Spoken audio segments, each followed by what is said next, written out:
Bonsoir à tous, bienvenue dans Voyage au bout de la nuit. Je suis très heureuse de vous retrouver pour poursuivre la lecture d'Aphrodite de Pierre Louys. Voilà, un roman très beau, c'est très sensuel. J'espère que vous allez bien. Vous pouvez réagir sur Facebook et sur Twitter comme d'habitude avec le hashtag VBN. Et je continue. Alors, j'en étais au chapitre L'invitation. Vers le milieu de la nuit, Chrysis fut réveillée par 3 coups frappés à la porte. Elle avait dormi tout le jour entre les deux Éphésiennes, et sans le bouleversement de leur lit, on les eût prises pour 3 sœurs ensemble. Rhodie était pelotonnée contre la Galiléenne, dont la cuisse en sueur pesait sur elle. Myrtocléa dormait sur la poitrine, les yeux sur le bras et le dos nu. Chrysis se dégagea avec précaution, fit 3 pas sur le lit, descendit et ouvrit la porte à moitié.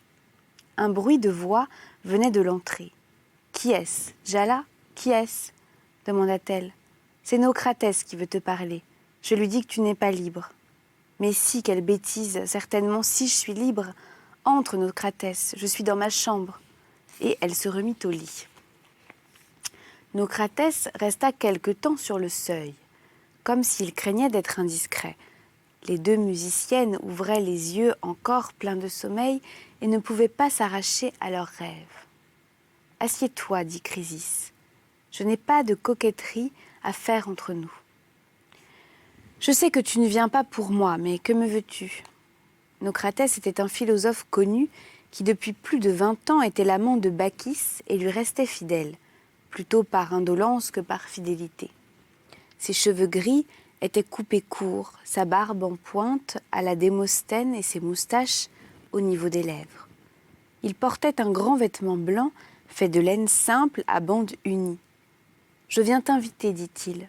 Bacchis donne demain un dîner qui sera suivi d'une fête. Nous serons 7 avec toi. Ne manque pas de venir. » Une fête? À quelle occasion?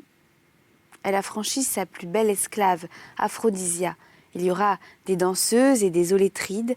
Je crois que tes 2 amies sont commandées et même elles ne devraient pas être ici. On répète chez Bacchis en ce moment.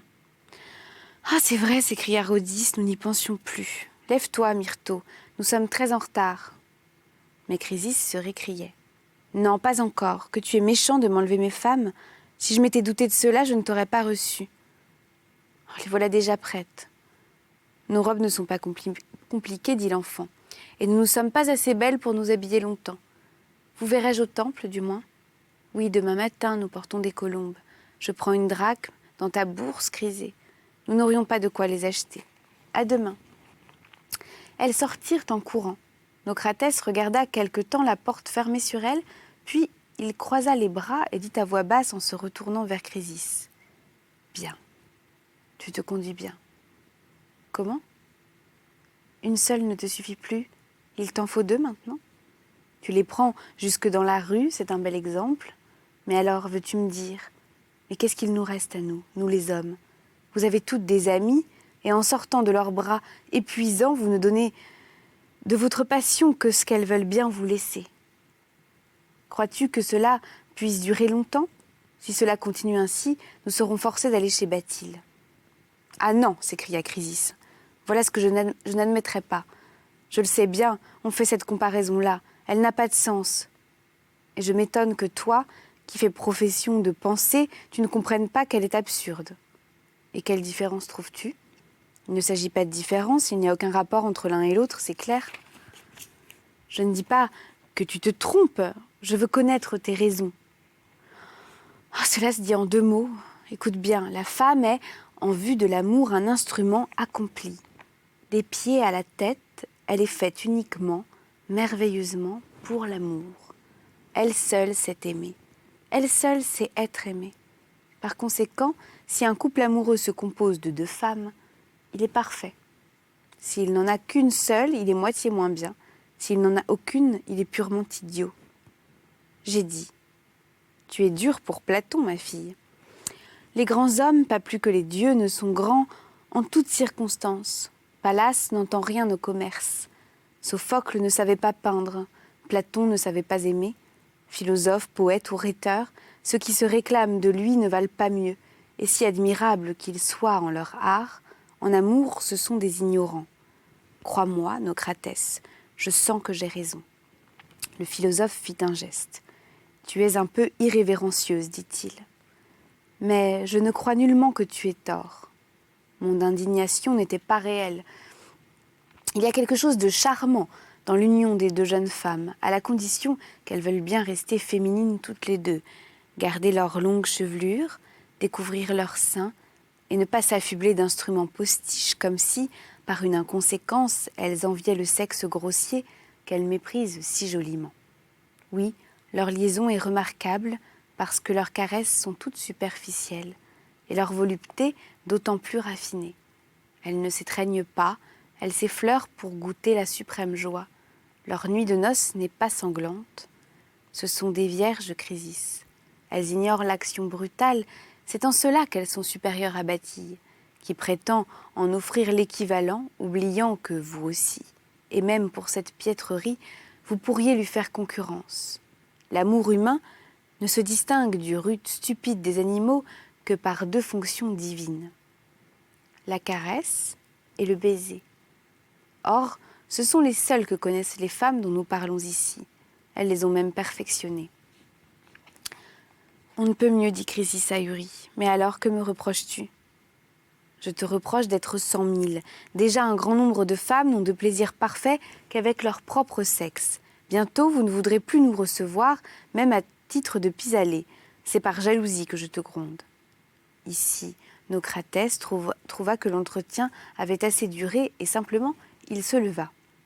« Je puis dire à Bacchis qu'elle compte sur toi, dit-il. »« Je viendrai, répondit Chrysis. » Le philosophe lui baisa les genoux et sortit avec lenteur. Alors, elle joignit les mains et parla tout haut, bien qu'elle fût seule. « Bacchis, Bacchis, il vient de chez elle et il ne sait pas. Le miroir est donc toujours là. Démétrios m'a oublié. S'il a hésité le premier jour, je suis perdue. Il ne fera rien. Mais il est possible que tout soit fini. Bacchis a d'autres miroirs dont elle se sert plus souvent. Sans doute, elle ne sait pas encore. Dieu, aucun moyen d'avoir des nouvelles. Et peut-être Djala. L'esclave entra. « Donne-moi mes osselets, dit Chrysis. Je veux tirer. » Et elle jeta en l'air les 4 petits os. Oh, Djala, regarde, le coup d'Aphrodite. On appelait ainsi un coup assez rare par lequel les osselets présentaient tous une face différente. Il y avait exactement 35 chances contre une pour que cette disposition ne se produisît pas. C'était le meilleur coup du jeu. Djala observa froidement. « Qu'est-ce que tu avais demandé ?»« C'est vrai, dit Chrysis, désappointé. J'avais oublié de faire un vœu. Je pensais bien à quelque chose, mais je n'ai rien dit. Est-ce que cela compte tout de même ? Je ne crois pas, il faut recommencer. » Une seconde fois, Chrysis rejeta les osselets. Le coup de Midas, maintenant. Qu'est-ce que tu en penses ? On ne sait pas, bon et mauvais. C'est un coup qui s'explique par le suivant. Recommence avec un seul os. Une troisième fois, Chrysis interrogea le jeu. Mais dès que l'osselet fut retombé, elle bégaya. Le poing de Chios, et elle éclata en sanglots. Djala ne disait rien, inquiète elle-même. Chrysis pleurait sur le lit, les cheveux répandus autour de la tête. Enfin, elle se tourna dans un mouvement de colère. « Pourquoi m'as-tu fait recommencer ? Je suis sûre que le premier coup comptait. Si tu as fait un vœu, oui. Si tu n'as pas fait de vœu, non. Toi seul le sais, dit Djala.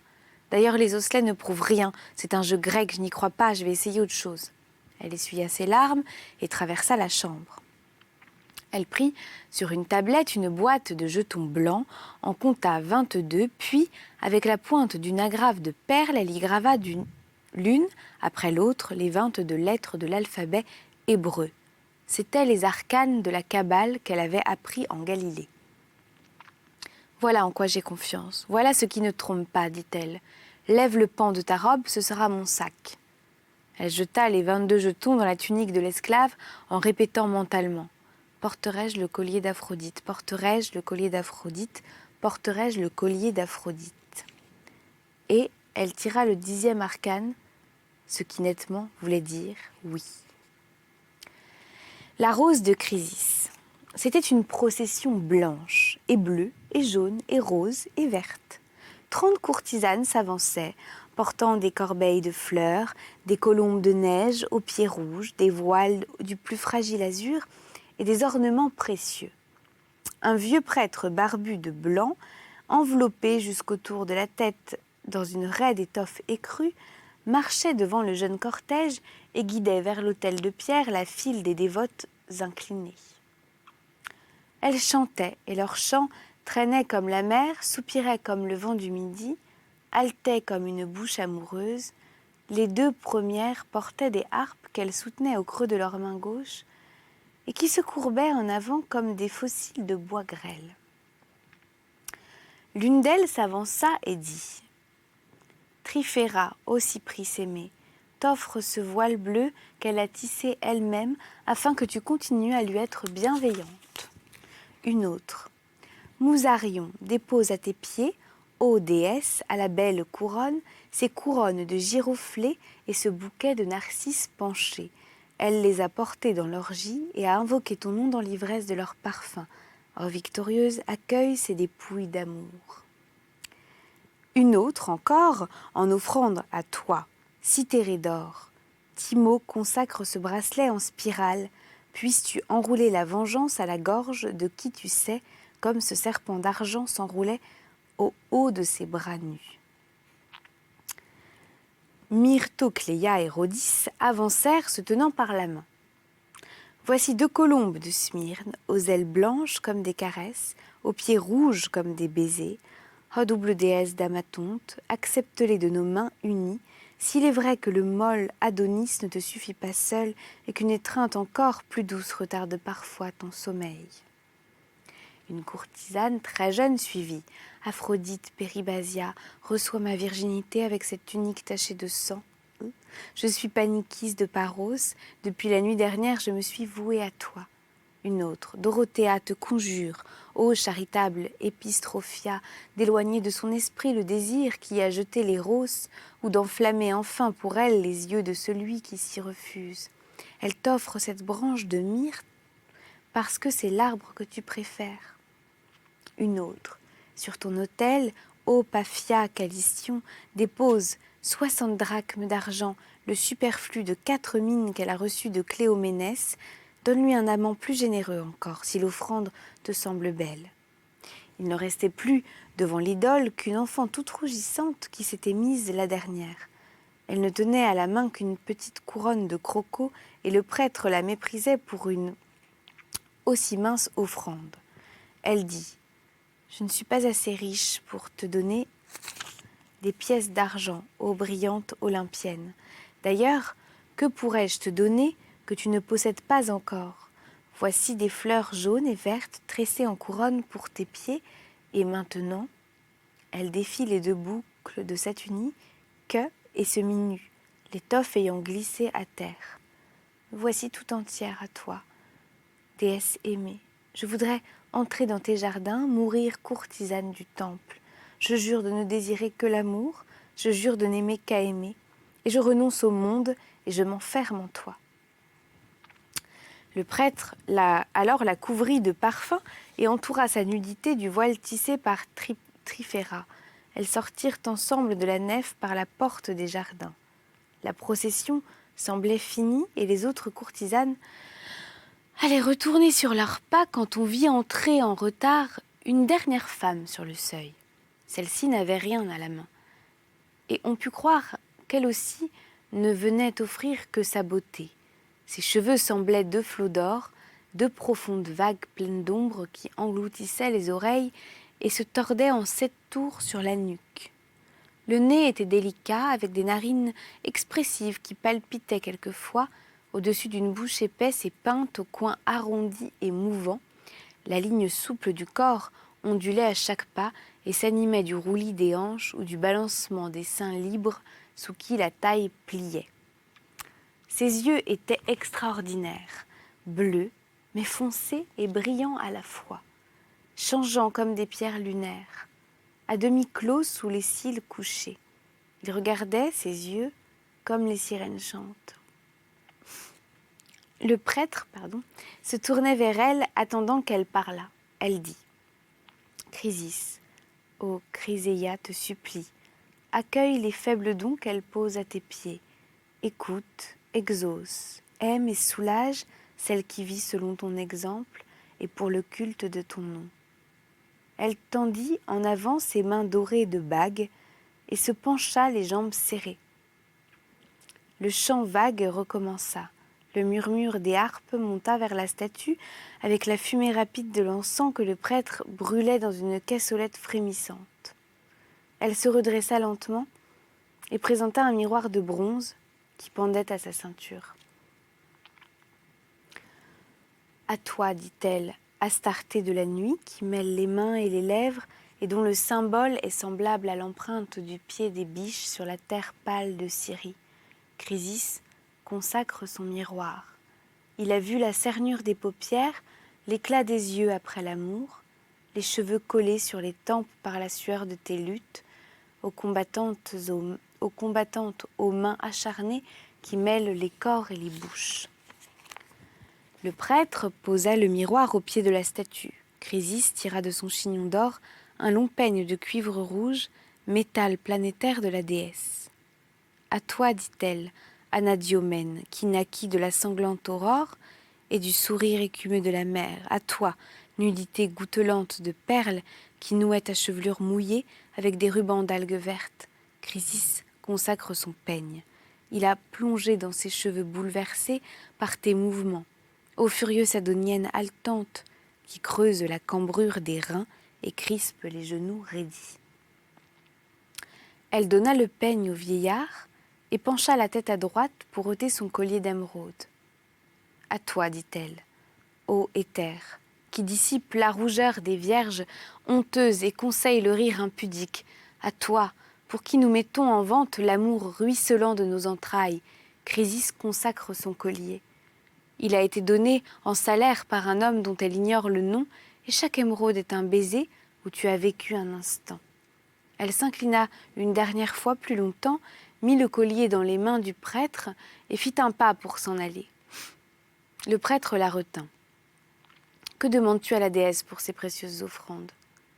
Elle sourit en secouant la tête et dit « Je ne demande rien. » Puis elle passa le long de la procession, vola une rose dans une corbeille et la mit à sa bouche en sortant.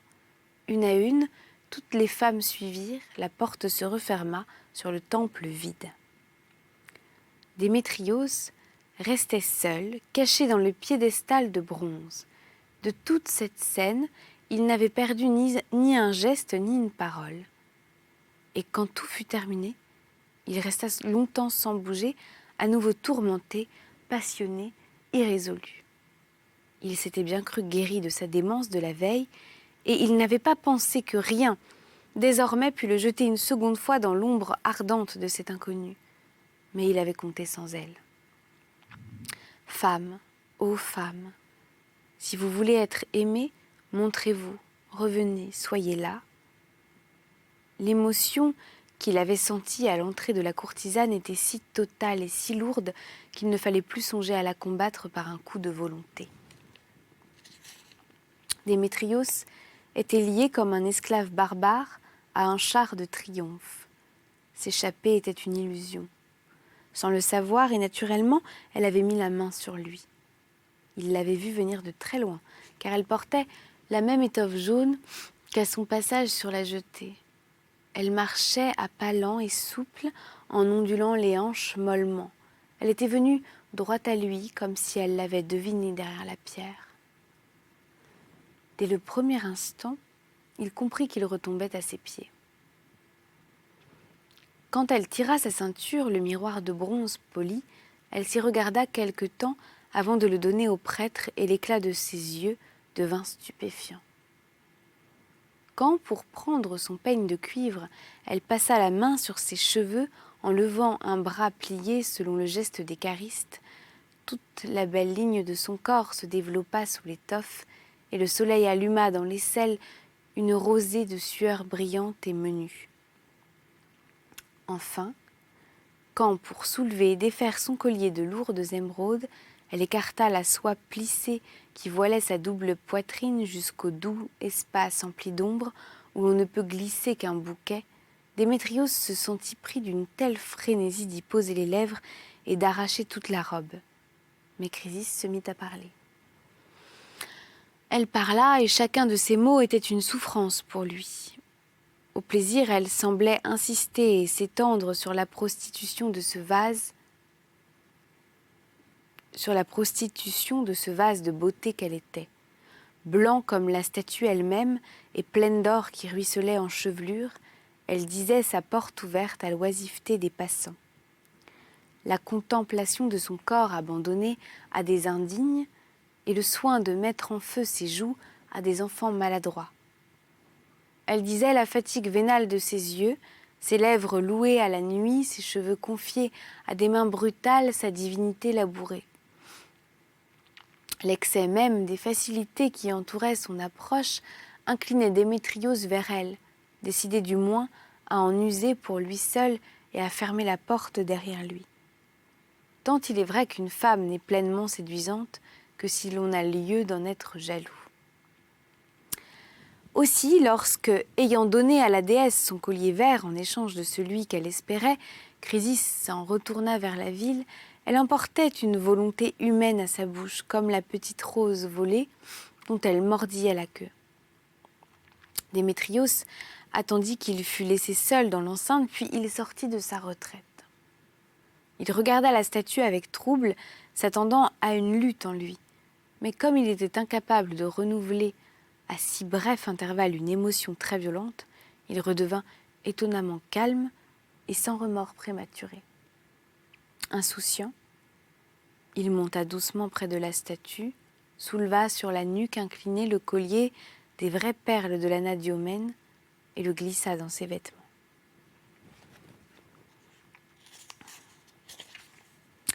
Le conte de la lyre enchantée. Il marchait très rapidement, dans l'espoir de trouver Chrysis encore sur la route qui menait à la ville, craignant, s'il tardait davantage, de retomber sans courage et sans volonté. La voie blanche de chaleur était si lumineuse que Démétrios fermait les yeux comme au soleil de midi. Il allait ainsi, sans regarder devant lui, et faillit se heurter à 4 esclaves noirs qui marchaient en tête d'un nouveau cortège, lorsqu'une petite voix chanteuse dit doucement « Bien-aimé, que je suis contente ». Il leva la tête.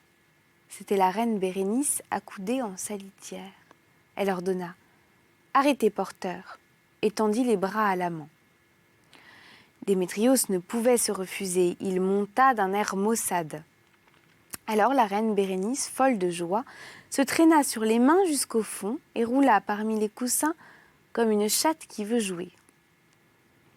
Car cette litière était une chambre et 24 esclaves la portaient. 12 femmes pouvaient s'y coucher aisément, au hasard d'un sourd tapis bleu, semé de coussins et d'étoffes, et sa hauteur était telle qu'on en pouvait toucher le plafond même du bout de son éventail. Elle était plus longue que large, fermée en avant et sur les 3 côtés par 3 rideaux jaunes très légers qui s'éblouissaient de lumière. Le fond était de bois de cèdre, drapé d'un long voile de soie orangée.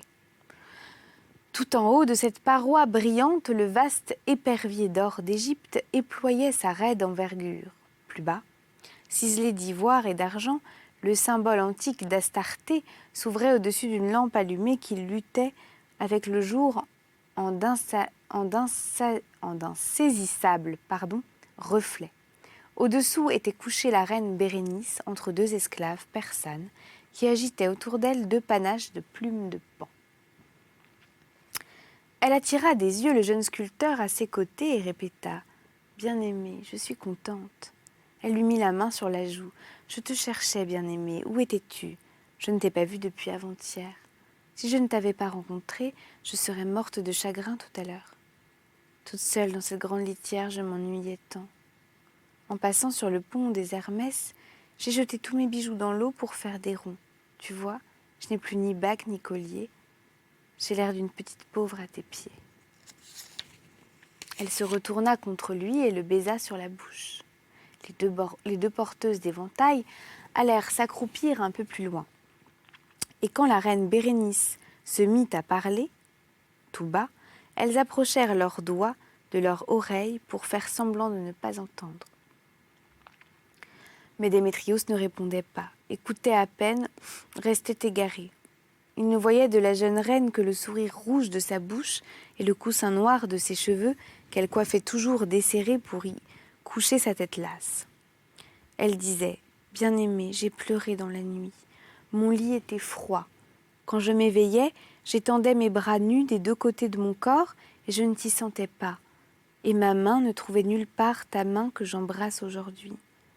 Je t'attendais au matin et depuis la pleine lune, tu n'étais pas venu. J'ai envoyé des esclaves et dans tous les quartiers de la ville, je les ai fait mourir moi-même quand ils sont revenus sans toi. Où étais-tu? Tu étais au temple? Tu n'étais pas dans les jardins avec ces femmes étrangères? Non, je vois à tes yeux que tu n'as pas aimé. Alors que faisais-tu toujours loin de moi? Tu étais devant la statue? Oui, j'en suis sûre, tu étais là. Tu l'aimes plus que moi maintenant. Elle est toute semblable à moi. Elle a mes yeux, ma bouche, mes seins. C'est elle que tu recherches. Moi, je suis une pauvre délaissée.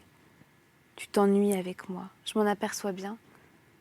Tu penses à tes marbres et à tes vilaines statues comme si je n'étais pas plus belle qu'elles toutes et vivante, du moins amoureuse et bonne, prête à ce que tu veux accepter, résignée à ce que tu refuses. Mais tu ne veux rien, tu n'as pas voulu être roi. Tu n'as pas voulu être Dieu et adorer dans ton temple à toi. Tu ne veux presque plus aimer. Elle ramena ses pieds sous elle et s'appuya sur la main. Je ferai tout pour te voir au palais, bien-aimé. Si tu ne m'y cherches plus, dis-moi qui t'attire. Elle sera mon amie. Les femmes de ma cour sont belles. J'en ai 12 qui, depuis leur naissance, sont gardées dans mon gynécée et ignorent même qu'il y a des hommes. Elles seront toutes tes maîtresses si tu viens me voir auprès d'elles. Et j'en ai d'autres avec moi qui ont eu plus d'amants que des courtisanes sacrées et sont expertes à aimer. Dis un mot, j'ai aussi 1000 esclaves étrangères, celles que tu voudras seront délivrées. Je les vêtirai comme moi, de soie jaune, d'or et d'argent. Mais non, tu es le plus beau et le plus froid des hommes. Tu n'aimes personne, tu te laisses aimer, tu te prêtes par charité pour celle que tes yeux mettent en amour. Tu permets que je prenne mon plaisir de toi, mais comme une bête se laisse traire, en regardant autre part. Tu es plein de condescendance. Ah Dieu, je finirai par me passer de toi, jeune fat que toute la ville adore et que nul ne fait pleurer. Je n'ai pas que des femmes au palais, j'ai des Éthiopiens vigoureux qui ont des poitrines de bronze et des bras bossués par les muscles. J'oublierai vite dans leurs étreintes tes jambes de fille et ta jolie barbe. Le spectacle de leur passion sera sans doute nouveau pour moi et je me reposerai d'être amoureuse. Mais le jour où je serai certaine que ton regard absent ne m'inquiète plus et que je puis remplacer ta bouche, alors je t'enverrai du haut du pont des Hermès rejoindre mes colliers et mes bagues comme un bijou trop longtemps porté. Ah, être reine!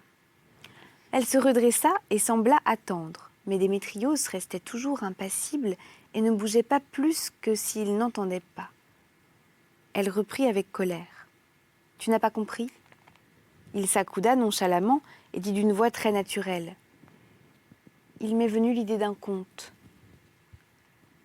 Autrefois, bien avant que la Thrace eût été conquise par les ancêtres de ton père, elle était habitée par des animaux sauvages et quelques hommes effrayés. Les animaux étaient fort beaux. C'étaient des lions roux comme le soleil, des tigres rayés comme le soir et des ours noirs comme la nuit. Les hommes étaient petits et camus, couverts de vieilles peaux dépoilues, armés de lances grossières et d'arcs sans beauté. Ils s'enfermaient dans les trous des montagnes, derrière des blocs monstrueux qu'ils roulaient péniblement. Leur vie se passait à la chasse. Il y avait du sang dans les forêts. Le pays était si lugubre que les dieux l'avaient déserté. Quand, dans la blancheur du matin, Artémis quittait l'Olympe, son chemin n'était jamais celui qui l'aurait mené vers le nord. Les guerres qui se livraient là n'inquiétaient pas Arès. L'absence de flûte et de cithare en détournait Apollon. La triple Hécate y brillait seule, comme un visage de méduse, sur un paysage pétrifié. Or, un homme y vint habiter qui était d'une race plus heureuse et ne marchait pas vêtu de peau comme les sauvages de la montagne. Il portait une longue robe blanche qui traînait un peu derrière lui par les molles clairières des bois. Il aimait aérer la nuit dans la lumière de la lune, tenant à la main une petite carapace de tortue où étaient plantées 2 cornes d'auroch, entre lesquelles 3 cordes d'argent se tendaient. Quand ses doigts touchaient les cordes, une délicieuse musique y passait, beaucoup plus douce que le bruit des sources ou que les phrases du vent dans les arbres ou que les mouvements des avoines. La première fois qu'il se mit à jouer, 3 tigres couchés s'éveillèrent, si prodigieusement charmés qu'ils ne lui firent aucun mal, mais s'approchèrent le plus qu'ils purent et se retirèrent quand il cessa. Le lendemain, il y en eut bien plus encore, et des loups et des hyènes, des serpents droits sur leur queue. Si bien qu'après fort peu de temps, les animaux venaient eux-mêmes le prier de jouer pour eux. Il lui arrivait souvent qu'un ours vint seul auprès de lui et s'en alla content de 3 accords merveilleux. En retour de ses complaisances, les fauves lui donnaient sa nourriture et le protégeaient contre les hommes. Mais il se lassa de cette fastidieuse vie. Il devint tellement sûr de son génie et du plaisir qu'il donnait aux bêtes qu'il ne chercha plus à bien jouer. Les fauves, pourvu que ce fût lui, se trouvaient toujours satisfaits. Bientôt, il se refusa même à leur donner ce contentement et cessa de jouer par nonchalance. Toute la forêt fut triste. Mais les morceaux de viande et les fruits savoureux ne manquèrent pas pour cela devant le seuil du musicien. On continua de le nourrir et on l'aima davantage. Le cœur des bêtes est ainsi fait. Or, un jour, qu'appuyé dans sa porte ouverte, il regardait le soleil descendre derrière les arbres immobiles, une lionne vint à passer près de là. Il fit un mouvement pour rentrer, comme s'il craignait des sollicitations fâcheuses. La lionne ne s'inquiéta pas de lui et passa simplement. Alors il lui demanda étonné « Pourquoi ne me pries-tu pas de jouer ?» Elle répondit qu'elle ne s'en souciait pas. Il lui dit « Tu ne me connais point ?» Elle répondit « Tu es Orphée. » Il reprit « Et tu ne veux pas m'entendre ?» Elle répéta « Je ne veux pas. » « Oh » s'écria-t-il, « oh que je suis à plaindre, c'est justement pour toi que j'aurais voulu jouer. Tu es beaucoup plus belle que les autres, et tu dois comprendre tellement mieux. Pour que tu m'écoutes 1 heure seulement, je te donnerai tout ce que tu rêveras. » Elle répondit, « Je demande que tu voles les viandes fraîches qui appartiennent aux hommes de la plaine. Je demande que tu assassines le premier que tu rencontreras. Je demande que tu prennes les victimes qu'ils ont offertes à tes dieux et que tu mettes tout à mes pieds. » Il la remercia de ne pas demander plus et fit ce qu'elle exigeait. 1 heure durant, il joua devant elle, mais après il brisa sa lyre et vécut comme s'il était mort.